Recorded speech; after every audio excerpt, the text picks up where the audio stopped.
नमस्कार मंडळी, मी दीपेश परब स्वागत करतो आहे तुमचा कोकण साथ लाईव्हमध्ये। सध्या श्रावण सुरू आहे आणि श्रावणानंतर येतलो तो आपल्या कोकणवासियांच्या जिव्हाळ्याचा सण म्हणजे गणेशोत्सव। आणि या संपूर्ण काळात म्हणजे श्रावणापासून ते गणेश चतुर्थीपर्यंत किंवा त्याच्यानंतर दिवाळीपर्यंत म्हटल्यात तरी हरकत नाही, तुमका सगळ्या बाजारांनी म्हणजे वेंगुर्ल्याचो बाजार असतात, त्याचप्रमाणे आपलो सावंतवाडीचो, कणकवलीचो, कुडाळचो बाजार, सगळ्या बाजारात इवन तुमका आपलं गोवा राज्यसुद्धा त्याच्या सगळीकडे सुद्धा बघूक मिळता ती आपली गावठी भाजी। म्हणजे यात इले तुमका चिबूड इले, दोडकी, काकडी, त्यानंतर भेंडीची भाजी, वाली आणि दुधी भोपळे असे तुमका सध्या बाजारात भाजी बघूक मिळता। तर खय मिळता ही भाजी, कशा प्रकारे ही भाजी पिकता किंवा खय खय ही जास्त प्रमाणात पिकवली जाता, ह्या मी आज या व्हिडिओतून तुमका दाखवतलो आहे। त्याच्या अगोदर तुम्ही आता बघू शकतात की मी आता ज्या भागात असं ह्यो संपूर्ण डोंगर उताराचो आणि संपूर्ण भरडाचो भाग आणि ह्याच भागात ही भाजी पिकवली जाता। आणि मी आता ज्या भागात दिलं त्या भागातले तो भाग जो असा तो संपूर्णपणे निसर्गान त्यांच्यावरती वरदहस्त ठेवलेलो असा म्हटलं तरी हरकत नाही। म्हणजे निसर्गाची एक प्रकारची कृपाच ह्या भागावरती हा आणि हय पारंपरिक शेतकरी तुमका बघूक मिळतले। अगदी तुमका ही भाजी जी आता मिळता ही आपली गावठी भाजी, त्या ती भाजी पिकवण्याबरोबरच भात शेती असतात किंवा आंबा आणि काजूचे बागे असतील, अशी प्रत्येक सीझनात केली जाणारी शेती तुमका हयसर बघूक मिळतली। आणि सर्व गुण संपन्न असे शेतकरी, कष्टाळू शेतकरी या भागात तुमका बघूक मिळतले। तर आपण आता जाऊया त्यांच्या शेतीत आणि आज ज्या उद्देशाने मी हयसर इलेलो असे ती म्हणजे आपली गावठी भाजी कशा प्रकारे पिकवली जाता आणि कधीपासून ती पिकवूक सुरुवात होता आणि त्याची विक्री खय खय होता आणि त्यांच्या शेतात मी इलेलो असे आणि आपण त्या शेतकऱ्यांकडून अधिक माहिती जाणून घेऊया।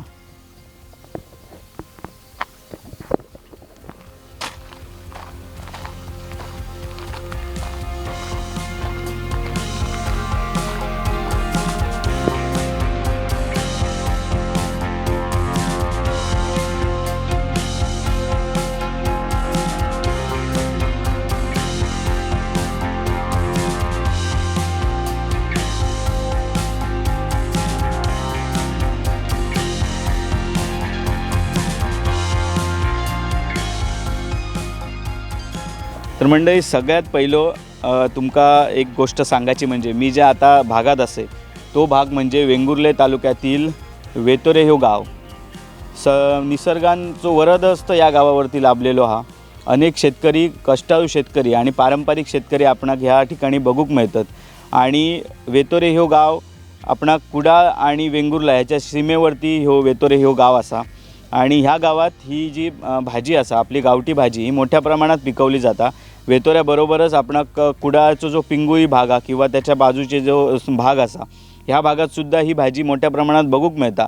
पण आज मी इलय वेंगुर्ले तालुक्यातल्या ह्या वेतोरे भागात इलय आणि ह्यो संपूर्ण भाग जो हा तो डोंगर उतारावरती आणि भरडी भाग असा आणि त्याच्यामुळे ह्या भागात अतिशय उत्कृष्ट अशी ही गावठी भाजी या ठिकाणी पिकवली जाता। सगळ्यात पहिलं मी ज्यावेळी हयसर आतमध्ये एंट्री केलं त्यावेळी सगळ्यात पहिली माका भेटली ती ही या ठिकाणी तवशांची बाग असा।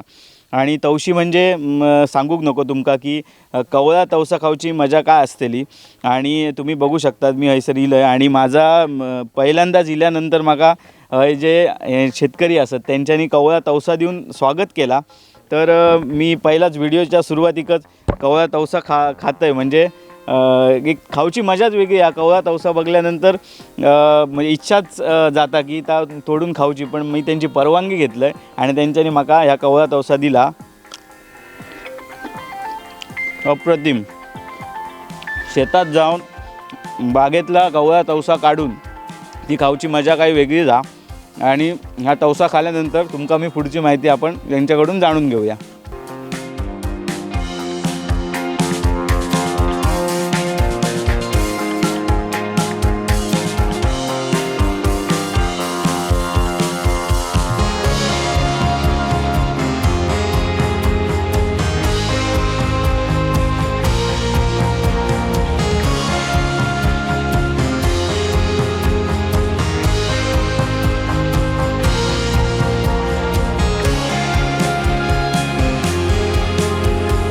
माझ्यासोबत असत, हे संपूर्ण शेती पिकवणारे कष्टाळू शेतकरी वेतोऱ्यातले शेतकरी माझ्यासोबत असत. तर आपण त्यांच्याकडून अधिक माहिती याची जाणून घेतलो. माझ्यासोबत शेतकरी असत. सर्वप्रथम तुम्ही तुमचं नाव काय आणि माका पहिला सांगा की म्हणजे साधारण ही शेती जी आम्ही बघतो ती कधीपासून सुरुवात करतात आणि ह्या संपूर्ण तुमच्या या जमिनीत खयच्या खयच्या पिकांची शेती केली जातात. पहिलं तुमचं नाव माका सांगा. माझं नाव प्रवीण नाईक. ही आता शेती आम्ही सुरुवाती म्हणजे मे एंडिंगपासून चालू करतो आणि ते 2 महिन्यांनी चालू होता, पीक चालू होता. सो आम्ही ते चिबूड, काकडी, वाली, दोडकी, पुन्हा कारली, भेंडी, मिरची अशी सर्व प्रकारची पिकं घेतो. कशी काय तुम्ही हैसर शेती करता आणि किती क्षेत्रात शेती पसरलेली आहे त्याबद्दल काय सांगाल. ही आता आमची शेती साधारण 4 एकरमध्ये पसरलेली आहे पूर्ण. मग ती 4 एकरमध्ये ही तुमची स्वतःची जमीन आहे की कसं काय. नाही, ही भाडे तत्वावर आहे. स्वतःची जमीन असा पण ती काजू लागवड झाली त्याच्यामुळे काय भाजीचं वगैरे करूक भेटतं ना, त्याच्यामुळे भाडे तत्वावर घेऊन आम्ही करतो. म्हणजे ही संपूर्ण 4 एकर जागा तुम्ही भाडे तत्वावर घेतल्यात आणि त्याच्यातही तुम्ही शेती पिकवतात. म्हणजे जवळजवळ नाही म्हटलं तरी भाड्यावरती जमीन घेऊन त्याच्यात सोना पिकवचा हे काम करतात. आणि किती जोखमीचा ह्या काय तेंकाच माहिती, ह्या आमका कळाचा नाही. जो हे करता, जो पिकवता ह्या तेकाच माहिती की किती त्याच्यासाठी कष्ट लागतात. मात्र बाजारात आपणाक ही भाजी मिळतं आणि आपण बाजारात भाजी घेतो आणि ती बाजारातली जी विकणारी जी बाई असतं तिच्याकडून बाबा 10 रुपयाक जर समजा 2 काकडे असले, 50 रुपयाक 5 असले तर 6 दी 7 दी असं म्हणतो. पण हय येऊन कळता की किती कष्ट लागतं ती भाजी पिकव. तर आणखी माहिती जाणून घेऊया की आता ही भाजी बघितली, ही तुम्ही आता साधारण मे महिन्यापासून चालू होता आणि ही कधी ह्यांका फळा लागाक सुरू होतात आणि तुमच्या कधीपासून ह्या अर्थकारणचा म्हणजे जे पैसे मिळायचं जा मेन फळा लागल्यानंतर ती काढणी होता, त्या तुम्ही मार्केटात पाठवतात, तर ह्या कधीपासून सुरू होतात. ह्या साधारण जुलैच्या एंडिंगपासून सुरू होता. पण ते पाऊस अति असलं तर मग काय थोडा कमी प्रमाणात होता आणि नंतर तर 2 महिने चालू असता. पण आता मेच्या एंडिंगपासून म्हटल्यानंतर पावसाकच सुरुवात होता. मग तेव्हा पाऊस जर समजा मोठं लागलो तरी तुमका चालता का किंवा कसा काय त्याचा ह्या मोठं पाऊस चालला नाही ते का, कारण फुल येण्याच्या टायमात जर मोठं पाऊस लागलो तर फुल सगळं गळण होतं आणि बुरशी लागतं त्यांना अति पावसामुळे. बरोबर. मग हे आता हे फळ ज्यावेळी लागतात, म्हणजे जुलै म्हटलं आहे, जुलैमध्ये, तर त्याच्यानंतर ही तुमची भाजी खयच्या मार्केटात विक्रीक जाता किंवा हयसून कोण व्यापारी तुमका हय येतात की तुमकाच घेऊन जावची लागतात. ही आमकाच घेऊची हय येतं व्यापारी, पण ते कमी रेटाने मागतात. त्याच्यामुळे आमका ती देऊ परवडणार नाही, कारण आमचं खर्च याका खूप झालेलं असतं. त्याच्यामुळे आम्ही थोडं स्थानिक मार्केटमध्ये नाही तर गोवा मार्केट असं नेऊन खपवतो. जी शेती ही तुम्ही करतात तर त्याका मोठो त्रास ह्यो वन्य प्राण्यांचो तुमका जाणवता, तर त्याच्याबद्दल काय सांगा. त्याच्याबद्दल म्हणजे सुरुवाती आम्ही जी मे एंडिंगमध्ये पाण्यावर रुजवून काढतो बियाणाचं पूर्ण, ती सुरुवातीक वन्य प्राण्यांनी सगळी पूर्ण खाऊन टाकली. कारण त्यांना हिरव्या काय भेटाकत नाही, त्याच्यामुळे ती गवेरेड्यांनी पूर्ण खाऊन टाकली. ती माकड आहेत, शेडनेट वगैरे पूर्ण लावतो. बरोबर. तर आणि तरी पण येऊन खातात, ते चिबूड वगैरे खातात. बरोबर. मग आता तुम्ही म्हटलं शेडने लायतात वगैरे, तर ही आता तुम्ही आता हय थांबल्यात तर वरपर्यंत शेती आहे, मग कसं काय मॅनेज करतात. म्हणजे हयसून समजा गवेरेडी जर त्या साईड नेले तर काय तुम्ही हयसं कसं काय तुमका समजता. तर काय आमका समजणार ना, कारण दुसऱ्या दिवशी आम्ही फिरतो त्यावेळी आमका समजता गवेरेडे येऊन गेले, असं विषय असता. म्हणजे तोपर्यंत सगळं खाल्लेलं असतं. आणि कोल्यांचो काय नेमकं त्रास आहे सर. कोल्यांचो त्रास बाकी एक ना, पण शेंगदाणं वगैरे आम्ही घालतो ना ते इसकून खातच कोल्हे. बाकी एका त्रास काय नाही आमका कोल्ह्यांचो. आणि माकड पण म्हटल्यात मोठ्या प्रमाणात. माकडांचो सगळं पूर्ण त्रास असा. माकड सगळंच खातात, काय आता खाणं नाही असं नाही. म्हणजे वन्य प्राण्यांपासून जो त्रास तर मोठोच आहे का. आणि त्याच्यात काय पर्याय आता वनविभाग असतात किंवा आणि असतात ते पर्याय काढतील तेव्हा काढतील, तोपर्यंत शेतीची सगळं सत्यानाश झालेलो असतं असंही म्हणा हरकत नाही. कारण ही संपूर्ण गाव जर तुम्ही बघितलं तर जवळजवळ नाही म्हटलं तरी 2 ते 2.5 किलोमीटर खाली ह्यांची सगळ्यांची घरं असतात आणि त्या घरापासून वरती येऊन ही शेती करूची लागता. आणि त्यातच शेती ज्यावेळी तेका फळा लागा घेतात त्यावेळी मोठो त्रास जो हा तो हे गवेरेडे, माकड आणि कोल्हे असतात ह्यांचो मोठो त्रास त्रास या ठिकाणी आपणाक तांकां जाणवता आणि त्याच्यातूनही ते उभे रावतात, खचान जाणत नाही आणि जी शेती आहे ती संपूर्ण शेती ते पिकवतात आणि तेही विक्री करतात. तर साधारण किती खर्च येतो तुमका ही शेती करूक, म्हणजे मे महिन्यापासून सुरुवात करून ती बाजारापर्यंत नेण्यापर्यंत साधारण किती खर्च येतं, काय सांगायला? साधारणपणे खत, औषधं, नांगरणी, पूर्ण साफसफाई हे पूर्ण याच्यासाठी आम्हाला 3-3.5 लाखापर्यंत खर्च होत आहे.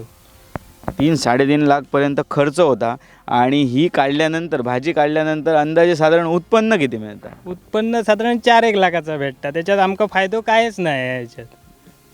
म्हणजे 3.5 लाख खर्च येऊन 4-1 लाखाचं उत्पन्न भेटतं. म्हणजे जवळजवळ 3-3.5 महिने या ठिकाणी हे काम करू वया, सगळे कामधंदे सोडून. म्हणजे जवळजवळ सकाळपासून राखण्यापासून ते संध्याकाळी रात्री हे झोपण्यापर्यंत संपूर्ण दिवस काम करूया आणि त्याच्यातून साधारण 50,000 ते 70,000 इतक्याच उत्पन्न मिळतं. म्हणजे सगळा जर खर्च भागवून गेलो तर. कधीपासून ही शेती तुम्ही करता? आता तुम्ही तरुण असाल, हां, म्हणजे वडील असतील किंवा आजोबा असतील, कधीपासून? ही शेती आता नाही म्हटली ती 20 वर्ष करतो. म्हणजे वडिलांबरोबर. आता वडील नाही, पण आम्ही आता भाऊ करतो. मग तेव्हाची परिस्थिती काय होती? म्हणजे तेव्हा पण शेती करायचे, मग तेव्हाची परिस्थिती काय होती आणि आताची परिस्थिती काय आहे, याच्यात काय फरक आहे? तेव्हाची परिस्थिती अशी होती काय, त्या खताची पुन्हा औषधं ही जास्त प्रमाणात नाही होती. त्याच्यामुळे काय रोगाचा प्रादुर्भाव जास्त नसल्यामुळे एवढं खर्च येत नव्हतो आणि वन्य प्राण्यांचाही त्रास नाही होतो. आता वन्य प्राण्यांचा त्रास होता, पुन्हा खत, औषधं ही नाही दिली तर काय पीक येणार नाही, असं विषय आहे. बरोबर. म्हणजे शेतकऱ्यांका, हे सगळ्याच शेतकऱ्यांका हे प्रॉब्लेम असतच किंवा वन्य प्राण्यांचा त्रास जो मोठा असतच. त्याच्यामुळे निसर्ग आणि जे झाडांका जो रोग लागतात त्याचो सुद्धा मोठो त्रास असा. त्याच्यामुळे खत म्हणा किंवा इतर सगळी फवारणी म्हणा ही करूचीच लागता. आंबा असतात, काजू असतात किंवा ही शेती असतात आणि ह्याच्यातूनही जा पीक येतात त्याच्यातून ह्यो शेतकरी हय आमचो कोकणातलो शेतकरी आहे, ह्यो कधी डगमगना नाही, तसोच परत उभो रावता. आणि शेती ही जी पारंपरिक शेती आहे ती मात्र यांनी शेतकऱ्यांनी सोडूक नाही. त्याबद्दल ह्यांचा करूचा तेवढा कौतुक कमीच असा. तुमका या शेतीसाठी पाणी लागताच, मग त्या पाण्यासाठी तुम्ही काय करतात?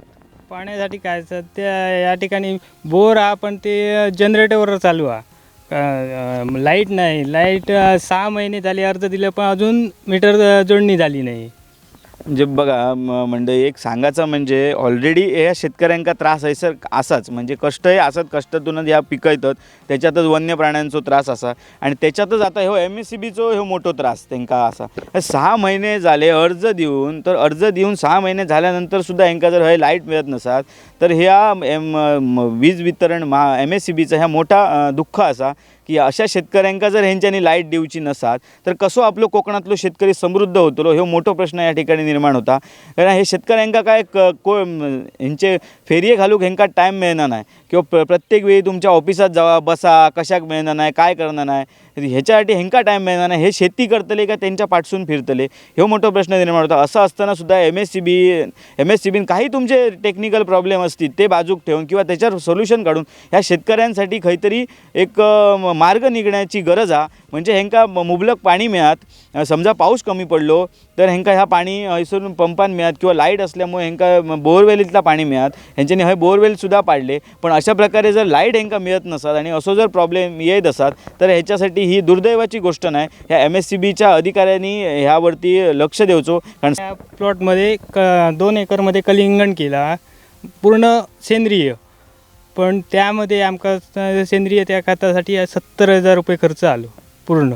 आणि जनरेटरवर पाणी पूर्ण तो साधारण 25,000चं डिझेल संपला आणि त्याच्यात अतिउष्णता झाल्यामुळे पाणी कमी पडल्यामुळे पूर्णपणे लॉसमध्ये गेलो. आम्ही फक्त 10,000चं उत्पन्न या प्लॉटमध्ये भेटलं आमका, तिकडं पाण्याअभावी. खर्च किती झालो? खर्च साधारण नुसतं खतासाठी 70,000 रुपये, त्याच्या मल्चिंग, ड्रीप, मजुरी पूर्ण ती वेगळी. साधारण ती पकडून आमका 2 लाख रुपये खर्च होता तो पूर्ण. त्याच्यातून उत्पन्न किती मिळालं? 10,000चा फक्त. काय बोलाकच सोय नाही की इतक्या सगळा करून सुद्धा 2 लाखाचा खर्च करून 10,000चं उत्पन्न त्यांना कलिंगणात मिळाला. म्हणजे काय बोलतले, आमच्याकडे तर शब्दच नाही आहेत. तर आता नुकसान भरपाईबद्दल मी तुमका प्रश्न विचारतोयच, पण नुकसान भरपाईची सध्याची काय परिस्थिती आहे ही सगळ्यांकाच माहिती आहे. तरीसुद्धा या नुकसान भरपाईसाठी शासनाकडे काही तुम्ही प्रयत्न केलात का? शासनाकडे आम्ही प्रयत्न करू नये, कारण आमची ही भाडे तत्वावर असल्यामुळे त्यांना प्रत्येक गोष्टी कागदपत्र वगैरे देऊ आमच्याकडे तेवढी वेळ नसल्यामुळे आम्ही काय या करूक नाही ते. बरोबर. म्हणजे मुद्दो ह्यो ह्यांच्यानी सांगितला की कागदपत्र ह्यो मुद्दो आज सध्या बऱ्याच ठिकाणी बघूक मिळता. आज गव्यारेड्यांपासून सगळीचकडे भात शेती म्हणा किंवा ह्यांची शेती म्हणा किंवा इतर ठिकाणी शेतीचं नुकसान होतं आणि आपल्या कोकणातल्या शेतकऱ्यांची काय एकरोन एकरी जमीन नाही की त्याच्यावर ते शेती करू शकतात. त्यांच्या नावावर मोठीशी जमीन नाही. ही काय जमीन ती भाडे तत्वावर घेतात, कोणाची खंडाक घेतात, त्याच्यात शेती करतात आणि त्याच्यात नुकसान झाल्यानंतर वन विभागवाले येतात, सगळे शासकीय यंत्रणा येतात, पंचनामो करून ऑफिसात गेले की शेतकऱ्यांका सांगतात त्याचं सातबारो घेऊन या, त्याचे सगळे कागदपत्र घेऊन ये. पण कोणाकडे जातले ते? इतक्या त्यांची स्वतःच्या नावावर नाही आणि त्याच्यानंतर जमीन मालकाकडे जावचा तर काही ठिकाणी ती सोय नाही किंवा जमीन मालक त्यांना मदतही करतील, पण किती वेळ जावचा, खयची कागदपत्र रंगवची, त्याच्यासुद्धा त्यांना खूप मोठे प्रॉब्लेम येतात आणि ह्या सगळं एवढा करूनसुद्धा नुकसान भरपाई तर किती मिळता ही त्यांकाच माहिती. मग कधी असे प्रयत्न केल्यात काय तुम्ही सातबारा वगैरे देऊन वगैरे काय? मागच्या झाली आता तीन वर्ष झाली. 3 वर्षापूर्वी आम्ही प्रयत्न 3-4 वर्ष साधारण 18-19मध्ये प्रयत्न केलो होतो आणि त्यावरची चिबडाचा आमचा पूर्ण भाजीपाल्याचा नुकसान झाला. त्यावेळी सरकारने आमका मदत दिली, पण ती तुटपुंजी मदत. साधारण आमचा 3 ते 4 लाखाचा उत्पन्न गेला आणि त्यांनी सरकारने आमका 20,000 रुपये फक्त त्या याच्यात नुकसान भरपाई म्हणून दिली आणि ते कोणाकोणाक भेटाकही नाही, कोणाकोणाक भेटले. म्हणजे लाखोचा नुकसान होऊन तुटपुंची 20,000ची नुकसान भरपाई म्हणजे या शेतकऱ्यांची मस्करी केल्यासारखी आहे, शासनाने मस्करी केल्यासारखी आहे.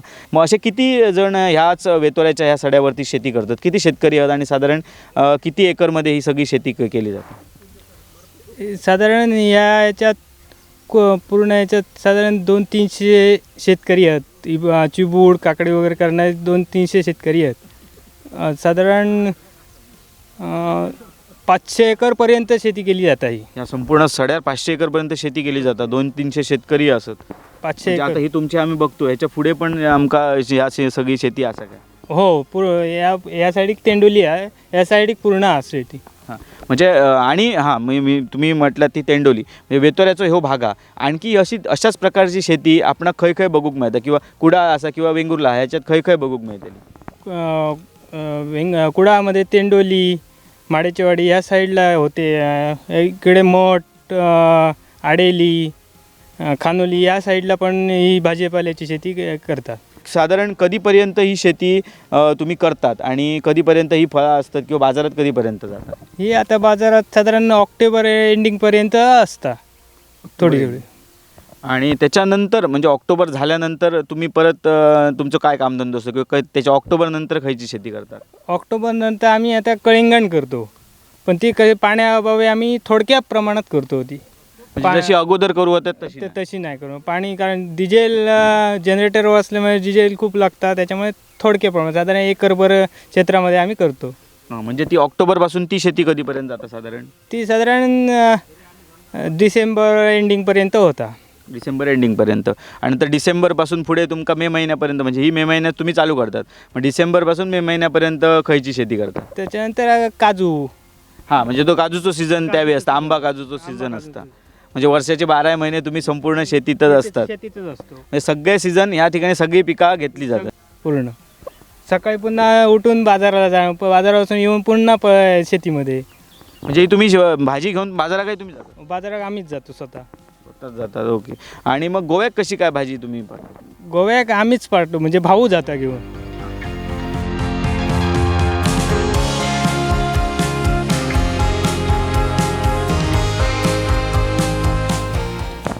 मी आता असं ही जी चिबडाची शेती आहे माझ्या मागे तुम्ही बघता सगळी चिबडाची शेती आहे आणि ह्या चिबडाच्या शेतीक मोठ्या प्रमाणात जे गवेरेडे आहेत त्यांचा त्रास असा.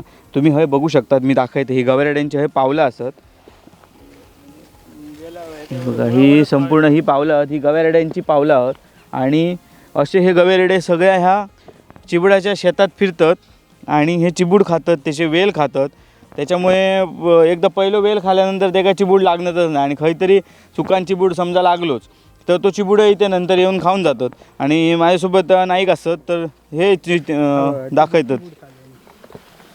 हे बघा हे चिबूड असे उचलू, हे बघा हे असे चिबूड हे पूर्ण खाऊन टाकतात आणि वेलसुद्धा खातात. त्याच्यामुळे सगळं नुकसान ह्या चिबडांचा सुद्धा जाता. आणि तुमच्या हातात माका एक मशीन दिसता, ही कसली मशीन आहे ही? हे आवाज करता म्हणजे कुत्र्याचं आपण रेकॉर्ड काहीतरी हळूहळू केलं तो रेकॉर्ड करून आम्ही रात्रीची लावून ठेवतो, तरी पण येऊन खातात.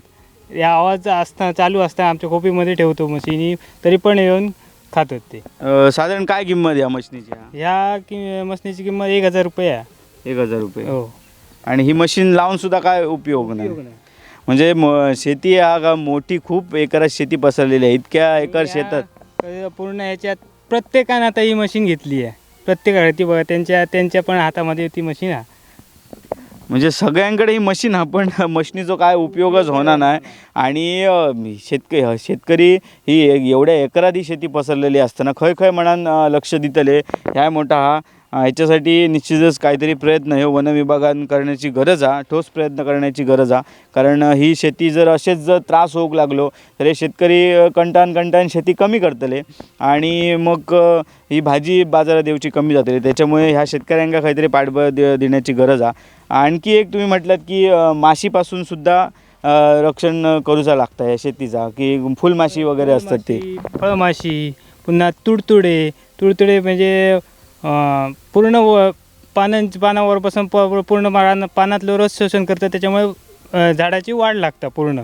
ह्याच्यासाठी काय करतात? त्याच्यासाठी आम्ही सोलार ट्रॅप लावलो. पुन्हा फळमाशीसाठी ते पिवळे ट्रॅप लावलेत फळमाशीसाठी. त्याची साधारण सोलार ट्रॅपची साधारण किंमत काय? सोलार ट्रॅपची किंमत 6000 रुपये आहे रोगाचं. हो, तर सोलार ट्रॅप खाली आहे. मी तुमका सोलार ट्रॅप दाखवते कशा पद्धतीनं हा. आणि सोलार ट्रॅपचा त्यांना फायदा होताच.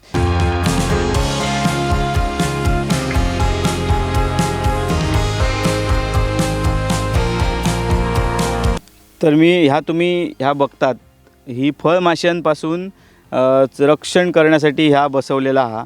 आपण ह्यांच्याकडूनच माहिती जाणून घेऊया की कशा पद्धतीने ह्या काम करतात. हे तुम्ही बघू शकता, हे मास्के म्हणजे फळमाशी जे आहेत ते असे जमलेले आहेत ह्याच्यामध्ये, ते दाखवतात बघा. हे बघा किती प्रमाणात फळमाशी. हे आजच्या दिवसातले, हे आज कधीचे आहेत? हे 2 दिवसाचे आहेत. 2 दिवसाने असे हे करूचे लागतात, ते काढून टाकूचे लागतात. आपण ह्या बघतो ह्या एकदम साधाच आपणा यंत्र बघूक मिळतं. म्हणजे एकदम कमी खर्चिक म्हटलं. आणि 50 रुपये वडी आहे ती, आणि साधारण 15 रुपये ग्लास आहे. म्हणजे कसे काय ह्याच्यावर मासे कसे काय बसतात? त्याच्यासाठी त्या वडीक मादीचं गंध दिलेला असता. त्याच्यामध्ये मादीच्या गंधात नर आकर्षण होता. आणि त्या मिलन नंतर न होल्यामुळे पुढे वाढ होणार नाही त्यांची. बरोबर. आणि त्याच्यातच ते साठान राहतात. त्याच्यात ते साठा म्हणजे मरतात मग आतमध्ये. बरोबर. म्हणजे एक वेगळी टेक्निक आमका बघूक मिळाली आज. आणि हे एकदम बघितलं तर ह्या पूर्णपणे कमी खर्चिक असा ह्या यंत्र. आणि ह्याच्यात मोठो फायदो ह्यांका होता. निदान ज्या त्या एरियातले माशी ह्याच्यात जातात आणि ते अडकान राहतात. आणि असे 2-2 दिवसात हा. आणि फळ त्याच्या ह्या माशींमुळे काय त्रास होता? असे प्रकारे माशी डंक मारता फळावर, आणि त्याच्या आतमध्ये जीव तयार होऊन ते पूर्ण कीड तयार होऊन पूर्ण फळ बाद होता. बाजूक सुद्धा या लहान फळावर पण तशीच मारतं. त्याच्यामुळे बघा फळ पिवळी झाली.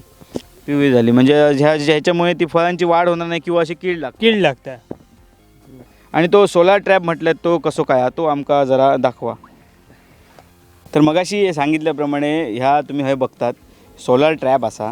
ह्याच्यापासून जे फळमाशी असतात त्याच्या पांढरी माशी म्हणजे रस शोषण करणारी जी कीड आहे ना, ती ह्याच्यात जमा होतात माशी पूर्ण. म्हणजे हो सोलारवरती चालणारा हा. म्हणजे सकाळपासून चार्जिंग होता, दिवसाची चार्जिंग होता. आणि ती बल्ब पेटता, त्या बल्बावर ते आकर्षण होऊन या पाण्यात पडून हे येतात पूर्ण. मग ह्या साधारण मगाशी तुम्ही सांगितलं की 1 एकराक ह्या लावल्यानंतर 1 एकरमध्ये हा काम करतं संपूर्ण 1 एकरमध्ये.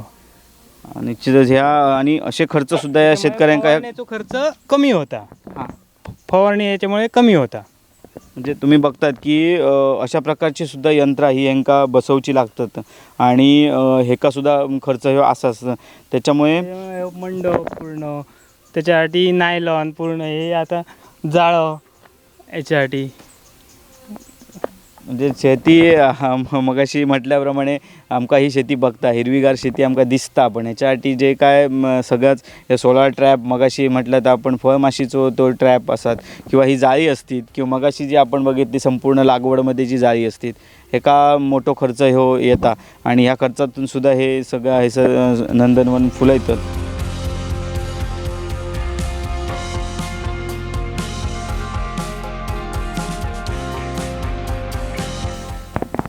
हे बघा मी आता असे दोडक्यांच्या शेतीत हे दोडकी तुम्ही बघू शकतात कशाप्रकारे हिरवीगार सगळी दोडकी असतात आणि हे तुम्ही साईज बघा दोडक्यांची. अशा प्रकारची ही ह्या पीक हे आपल्या वेतोऱ्यात होता ही दोडक्यांची संपूर्ण शेती आहे मागे तुम्ही बघू शकतात. आणि ह्याच्यानंतर ह्या साईडीक असा ही कारली बघा, कारल्यांची सुद्धा ही शेती आहे. ही सगळी कारली ही आपली सगळी गावठी असत, गावठी शेती. ही कारल्यांची तुम्ही साईज बघा केवढी मोठी साईज आहे कारल्यांची आणि ही सगळी ह्या वेतोऱ्यात पिकवली जातात. ही संपूर्ण कारली ही लागलेली असत आणि ही सगळी काढून हे बाजारात घेऊन जातात आणि खूप मोठी पुढेपर्यंत आहे ही कारल्यांची त्या दोडक्यांची. तशाच प्रकारे काकडींची सुद्धा शेती आपण ह्या वेतोऱ्यात हे बघूक मिळता. वेतोरा असतात किंवा आजूबाजू जो तेंडोली भाग असतात संपूर्ण, त्याचप्रमाणे कुडाळ तालुक्यातलं पिंगोळी असतात अक्षरशः आडेलीपर्यंत वेंगुर्ले तालुक्यातल्या अशाच प्रकारची शेती आपणाक बघूक मिळता.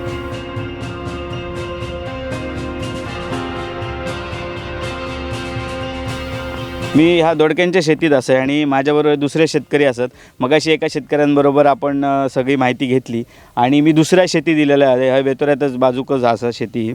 आणि या दोडक्यांच्या ह्याच्यात तुम्ही बघू काय म्हटलात वरची आडमधले हे रवींद्र नाईक असत ह्यांच्या शेतीत असं दोडक्यांची साईज बघू शकता. आपण त्यांच्याकडून दोडक्यांबद्दल माहिती घेऊया.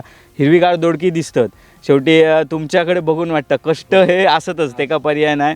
पण साधारण काय साईज किती मोठी साईज तुम्ही या दोडक्यांची असताय? 2 फुटापासून 2.5 फुटापर्यंत. 2.5 फुटा? 1.5 फुटाच्या पुढे.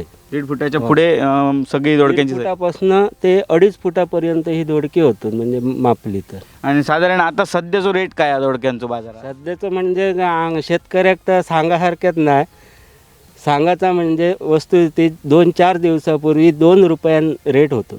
बापरे, 2 रुपये एका दोडक्याचं? आणि ती नको कोणाक दिली बाजारात मार्केटमध्ये तर नको कोणाक अशी परिस्थिती होती. काय बोला काय ह्याच प्रश्नच नाही माझ्याकडे की ह्या तुम्ही दोडक्या बघतात ह्याच्या हे बघा आता सकाळी आम्ही 6 वाजता राखण करायला येतो तर त्याच्या अगोदर हे पाखरं वगैरे येऊन असे खाऊन जातात म्हणजे नुकसान.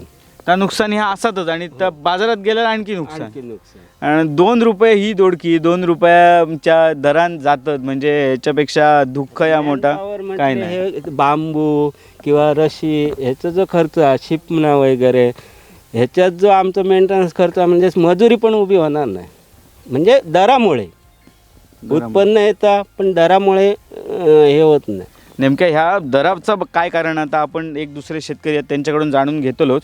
पण ह्या दोडक्याचे किंवा ह्या अशी ही आपली गावठी भाजी आहे जो 2 रुपये रेट मिळणं म्हणजे हा दुर्दैव आहे ह्या शेतकऱ्यांसाठी. आणि हे कष्ट करून ह्याच्यातून काय उत्पन्न मिळतं ह्या तुम्ही ह्याच्यावरून बघूच शकतात. आपण पुढे सुद्धा त्यांची शेती आहे त्याच्यात पण जाऊयात. ही माझ्या मागे तुमका ही संपूर्ण वालीची शेती दिसता. हे आपले गावठी वाली असत आणि वालीची भाजी काय लागतं ह्या तुमका माहीतच आहे. ही कशी काय तुम्ही करतात? आता आम्ही जर पहिल्यापासून आता अळी रुजल्यानंतर ते का आम्ही हे ढाकं मारतो म्हणजे शिरडं, पण ते आम्हाला परवडत नाही कारण एका चरीला नाही म्हटलं तरी 50 मुळा जरी असली तरी त्याला 100 ते 50 ढाकं लागतात. मग एवढे रानातून आणणार कुठे? मग आम्ही आधुनिक पद्धत म्हणजे रशीवर केली त्याचा मेंटेनन्स कर. आताच्या जनावर म्हणजे पोपट वगैरे जे असतं त्याच्यामुळे आम्हाला अजिबात म्हणजे पूर्ण हे आम्ही आता जाळं मारलेलं आहे त्याचा खर्च. आणि एवढं करून बाजारात नेल्यानंतर 10 वालीची पेंडी नेल्यानंतर त्याचा 2 रुपयेसुद्धा रेट येत नाही. ही वस्तुस्थिती आहे. मग शेतकऱ्याने करायचं काय? बरोबर, म्हणजे एवढं पावसाळा नसल्यामुळे आम्ही 1 दिवस आड करून आम्हाला इथे विहीर उपलब्ध होती एका शेतकऱ्याची त्यामुळे आम्ही शिंपतोय पंपाचं पाणी लावतो. नाही तर ह्याच्या अगोदरच आमचं हे सगळं पीक वाया गेलं असतं. म्हणजे शेती ज्याप्रमाणे दोडक्यांचा होता त्याचप्रमाणे वालींची सुद्धा बाजारात नेल्यानंतर त्याचो रेटच पूर्णपणे उतरलो जाता किंवा कमी रेटान दिवची लागता, कारण ही भाजी तुमका जास्तीत जास्त टिकणार नाही, जास्तीत जास्त एक दिवस टिकता बाजारात नेल्यानंतर. त्याच्यामुळे शेतकरी सकाळी भाजी घेऊन बाजारात बाहेर पडता, तेका दुपारी किंवा संध्याकाळी घराकडे येवचं लागतं, ती सगळी भाजी विकूनच येवचं लागतं. त्याच्यामुळे जो रेट शेवटी त्यांना गिरायक मागात किंवा जो रेट जे व्यापारी असतात ते मागतात त्याच रेटाक त्यांना दिवची लागतात. ही शोकांतिका. काकडीचा खर्च एवढा ती बाजारात आणूच नका म्हणून सांगतात. ह्या काकडीला एवढा खर्च येतो हायब्रिडचं, पण ते खर्चाच्या ह्याने बघितलं तर म्हणजे एक 50 जरी काकड्या मिळाल्या हे केल्या तर व्यापाऱ्यांकडे गेल्यानंतर म्हणतात ही काकडी आणूच नको. आपल्यासोबत दुसरे शेतकरी असत या ठिकाणचे. मगाशी म्हटल्याप्रमाणे ह्या भाजीचा जो अर्थकारण किंवा जी रेट कमी मिळतं ह्याचं काय कारण आहे हे आपण त्यांच्याकडून जाणून घेऊया. मगाशी आम्ही बऱ्याच 2 शेतकऱ्यांबद्दल बोललो या ठिकाणी, आणि भाजी ही पिकवण्यासाठी जो काय कष्ट जे काय खर्च आणि त्या खर्चाचा जर विचार केलो तर ह्याका बाजारपेठेत तसो रेट मिळणार नाही. आणि ही भाजी आपण म्हणतो की संपूर्ण जो सीझन या सीझनात हीच भाजी आज मार्केटात येता आणि लोकांका सुद्धा आवडता, पण ह्याचो रेट बघितलो तर आज त्याचं काय कारण तुम्ही सांगा. त्याचं कारण म्हणजे असं बघू गेला ना तर एक कारण दुसरं म्हणजे मोठो शेतकरी तोच लहान शेतकऱ्यांका मारक ठरता, कारण व्यापाऱ्यांका नेऊन पुढ्यात टाकता.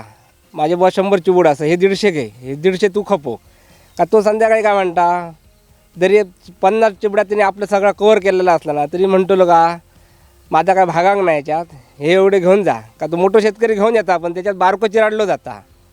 मोठो शेतकरी म्हणजे तुम्ही कशा पद्धतीने मोठो शेतकरी म्हणता. मोठो शेतकरी जो म्हणतो का माझे 1000 दोडकी तुटतात, ज्याच्या काही पॅन पॉवर असा म्हणजे आता लाखो रुपयाचा आंबे व्यवसाय करता, त्याच्याकडे आज बघायला तर 1,500-2,000 हजार डबरे चिबडाचे लावतात ते. म्हणजे 2,000 ह्याच्यात साधारण ना 1,500 चिबूड तुटतो. तेवढा फळ काहीतरी विकल्यान काय ते बारके आमचे 100-50 चिबूड असत ना ते कोण बघूचो नाही घेऊ ना, बरोबर एकत्र ना. त्याच्यामुळे त्यांना काय दर देतो तो पुरेसो असता, त्याच्यात आमका परवडणार नाही. बरोबर. बारीक शेतकरी 100 असल्या सावंतवाडीत नेऊन घालू शकणार नाही तो. पूर्वी कसं वेंगुर्ल्यात तिकडे शेतकरी ना आरवंद्यापासून शेतकरी येऊन तिकडे खरेदी करीत वजावर, ती पद्धत आता बंद आली. आता सगळं माल डायरेक्ट जाता नेमका, त्याच्यामुळे मोठं दराक मार बसलेलो आहे याच्यात. आणि तुम्ही म्हटलं तर ह्यो संपूर्ण डोंगर उताराचो आणि कातळ भाग म्हणजे ही ह्याची भाजी जर खाली नेऊची तर हय गाडी येऊची 500 लागते. रुपये भाडा द्यावचं लागतं. इकडनं सातीर मंदिरकडे नेऊचं असलं ना खाली तर 500 रुपये टेम्पोवाल्याक भाडा द्यावचं लागतं. मग तुमचं 100 चिबूड असाने तर 200 चिबूड असाने. बरोबर. म्हणजे हय वरती येऊन भाडा सुद्धा जास्त भाडा पण जास्त लागतं. म्हणजे भाडा जास्त. चिबूड मागतं ते मोठं नग म्हणजे साधारण आता चतुर्थी टायमाग 60-70 म्हणजे 100 रुपयांचं विकतं, तो आता 20 रुपयांना 15 रुपयांना मागतो तिकडे. बरोबर. म्हणजे जो बाजारात 100 रुपयाक चिबूड मिळता तो हय सर 15 ते 20 रुपयांना घेतलो जाता. त्याच्यामुळे आता आम्ही जर सातीर मंदिराकडे नेऊ दिलो ना तर आमका 15-20 रुपयांनी हिशोब दिल्यानंतर तुम्हीच हिशोब गणित घाला. आता 100-2,000 रुपये आले, 500 रुपये आमच्या टेम्पोक गेले. खत पाणी असा बाकी आमची मेहनत 2 महिन्याची, त्याच्यात काय मिळ बसतला. बरोबर. म्हणजे मेन कारण ना त्याच्यात म्हणजे काहीतरी या भाव मिळण्याची गरज आहे, योग्य भाव. डीलर येतो ते 2-3 हजार टेम्पो म्हणजे आता एक 2-3 जण इकडे येतो वेतोऱ्यात 3-3 हजार ह्या चिबड्याचा फळ घेऊन जातात ते. पण तिकडे आता विकले आपण जर गाडी घेऊन गेले तर आपणाक लावून विकूक मिळणार नाही इकडे. बरोबर. गोव्याक ना आपणाक लावून तुम्ही म्हणशात आम्ही गाडी लावून विकूया तर देणंच नाही लाव. ते म्हणतात आमचं युनियन आहे तुम्ही इकडे बसायचं नाही. बरोबर. ही पद्धत पण चालली आता इकडे. म्हणजे ज्या पद्धतीने आमचे जे घाटावरचे शेतकरी हय येऊन येऊन बिनधास्त विकतो, आम्ही कोण बोललो नाही त्यांना, कारण आमच्यासारखे ते शेतकरी असं. पण गोव्यात नाही पद्धत होणार ती आता. म्हणजे एक विचार करण्यासाठी सारखी गोष्ट आता सध्या जर आपण बघितला तर मोठ्या प्रमाणात डाळिंब फळं असतील किंवा इतर भाजीपालो जो असतात तो घाटावर जो भाजीपालो होय ते शेतकरी हय घेऊन येतात. आणि आमचो कोकणातलो शेतकरी हो दिलदार असल्यामुळे शेवटी ते शेतकरी आहोत आपणही शेती करतो, ज्यामुळे कष्ट शेतीतले हे त्यांना माहिती आहोत. त्याच्यामुळे बिचारे घेऊन दे आपले धंदो करून दे आणि जाऊन दे असं म्हणतो. पण आमच्या शेतकऱ्यांका बाहेर गेल्यानंतर थंय गाडी लावूक दिली जाणार नाही. ह्याच्यातून एक मोठो मेन मुद्दो हा की गोव्यात गेले किंवा इतर ठिकाणी जर हे आपली गाडी घेऊन विकूक स्वतः गेले ह्याचा चांगला भाव मिळण्यासाठी तर थंयचे स्थानिक जे असत ते थंय गाडी लावूक दिली जाणार नाही. ह्यो एक मोठो मुद्दो असा. अनुभव घेतले आम्ही 8 दिवसापूर्वी. म्हणून ते वाक्य आम्ही वापरलं, बोललो त्याच्यात. बरोबर, म्हणजे हे अनुभवातून तुम्ही या सगळ्या सांगितलं. सांगितलेलं आहे. निश्चितच म्हणजे भाजी आणि त्याच्या मागचा अर्थकारण आणि त्याच्यानंतर तेका येणारे जे समस्या असत आणि समस्यांचं निराकरण करता करता शेतकरी अक्षरशः मेटाकुटीक येता आणि तेका भावसुद्धा या भाजीचो तितको मिळणार नाही हे याच्यातून आज ह्या व्हिडिओमार्फत समजलं. म्हणजे लोकांनीसुद्धा आज भाजी विकत घेतानासुद्धा त्याचा विचार करायचो की शेतकऱ्याक किती मिळता आणि हे जे व्यापारी असत म्हणजे जे आपण दलाल म्हणू शकतो त्यांका, हे दलाल की कशा पद्धतीने ही भाजी या ठिकाणी विकतात. त्याच्यामुळे खैतरी सगळ्या व्यापाऱ्यांनी संघटित होऊन ही एकत्रित त्याचा एक दर ठरवून देणं गरजेचा हा, जेणेकरून छोटे मोठे जे सगळे व्यापारी आहोत त्यांकासुद्धा ह्याचो योग्य प्रकारे भाव मिळतलो आणि त्यांका ही शेती जी अशीच पुढे चालू राहतली. कारण हे शेतकरी असत ह्यांची आता मुलाबाळा पुढे ह्या अर्थकारण बघितल्यानंतर ह्यांची मुलाबाळा ह्या शेतीत उतारतील का ह्यो सुद्धा मोठा प्रश्न हा. त्यामुळे ह्या शेतकऱ्यांका सुद्धा शासन असत किंवा शासकीय ज्या यंत्रणा असतील त्यांच्याने वेळोवेळी मदत करणं गरजेचं हा.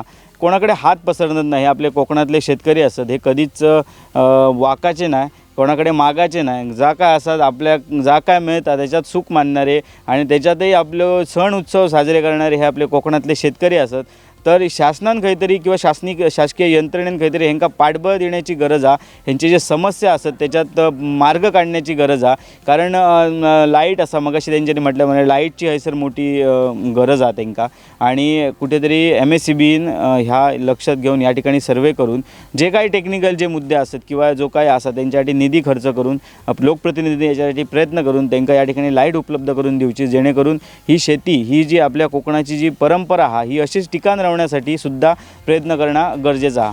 कॅमेरामॅन साहिल बागवेसहित दीपेश परब, वेंगुर्ला.